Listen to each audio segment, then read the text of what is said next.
écologiste et sociale. Monsieur le Premier ministre, vous nous faites honte.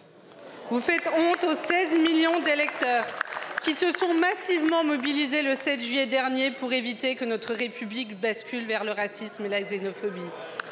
Vous nous trahissez quand vous utilisez les mots d'apport étranger. Vous insultez tous nos compatriotes pour qui l'immigration est une partie intégrante de leur histoire et de leur identité personnelle. Quand vous parlez de submersion migratoire. Et Monsieur le Premier ministre, vous mentez quand vous dites que vous répondiez à une question sur Mayotte. Vous mentez quand vous dites que vos propos ne concernaient que Mayotte. Je vous cite, vous avez dit « Dans un certain nombre de villes ou de régions, ont ce sentiment » au pluriel.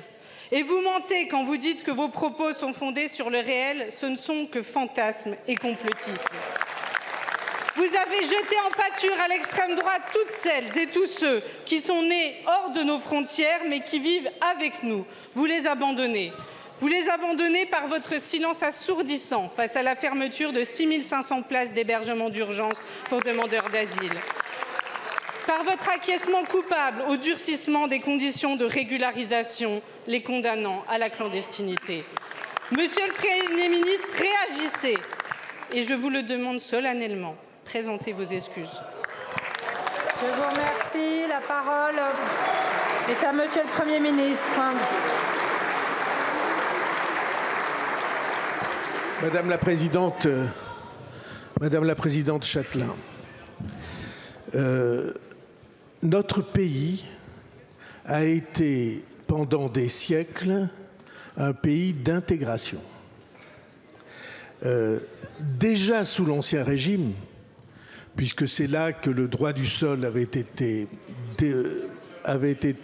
défini, et ce pays d'intégration est aujourd'hui en panne.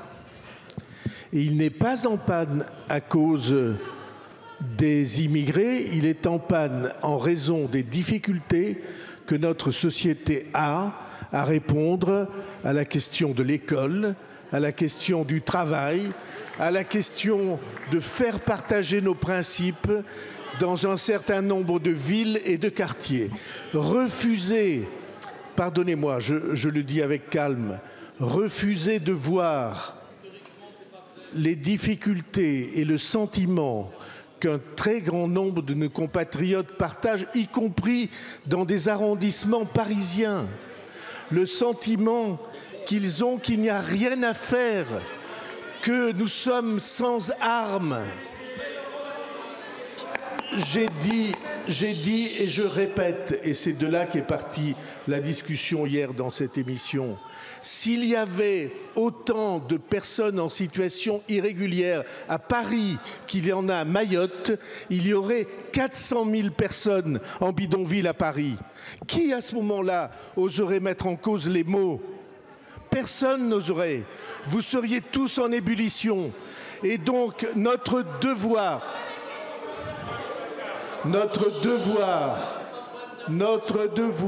et notre responsabilité est d'assurer à nos compatriotes qu'il y a une loi et que cette loi est respectée et que quand il y a des obligations de quitter le territoire français, ces obligations sont exécutées. Le sentiment de nos compatriotes est que nous sommes sans défense en face de phénomènes dont ils connaissent l'origine. La guerre, la misère, le changement climatique, dont ils connaissent l'origine, mais dont ils ont la certitude que nous ne possédons ou que nous ne mettons en œuvre aucune des solutions nécessaires. C'est à cela que je nous appelle, plutôt qu'à faire des querelles sur les mots, la situation de notre pays sur l'immigration, la situation des Français, le sentiment des Français sur l'immigration, c'est un symptôme de l'incapacité où nous avons été à résoudre les problèmes nationaux. Je vous remercie, Monsieur le Premier ministre. Madame la Présidente Chatelain. Monsieur le Premier ministre, ce n'est pas une querelle de mots, c'est un différend profond sur ce que signifie notre République.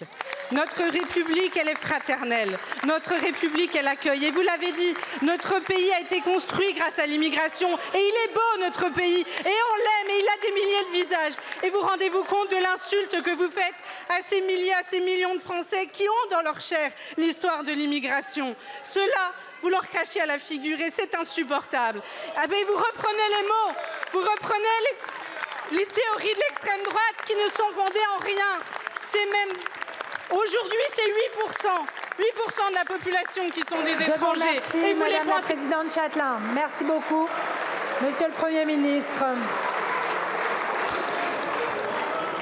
Madame la Présidente Chatelain, je vais vous répondre, mais c'est sans agressivité. Je n'ai aucune leçon de civisme et aucune leçon de fraternité à recevoir. J'ai défendu toute ma vie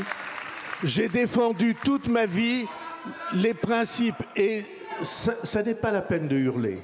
J'ai défendu, d'abord on ne vous entend pas, donc j'ai défendu toute ma vie les principes qui font notre nation et parmi eux le fait que des millions de Français, en effet, issus de l'immigration, ont apporté à notre pays, ont participé à sa vie, à son rayonnement et à sa grandeur. Jamais, à Mayotte, il y a de la submersion, excusez-moi, je parlais de Mayotte et je le maintiens. Et donc... Allez, s'il vous plaît, on laisse le Premier ministre finir sa réponse. Monsieur le Premier ministre. Ça n'est pas parce que vous hurlez, je répète qu'on ne vous entend pas et que donc il est inutile que vous vous égosillez. Je dis qu'il y a un grand nombre de nos compatriotes qui pensent que nous sommes incapables de faire respecter le droit qui touche au séjour illégal sur le territoire français. Il y a un grand nombre de Français qui se désespèrent de voir que les communautés sont séparées au lieu de faire un. Il y a un grand nombre de Français qui se désespèrent. Le rapport est absolument celui-là. C'est parce que nous vivons cette situation qu'un grand nombre de Français sont en situation de rejet de l'immigration. Ceux qui se retournent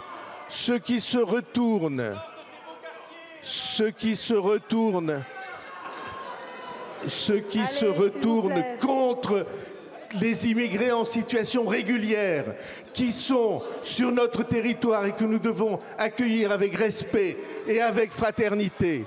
C'est parce que cette situation est ingérée que les Français la croient ingérable. Merci beaucoup, Monsieur le Premier ministre.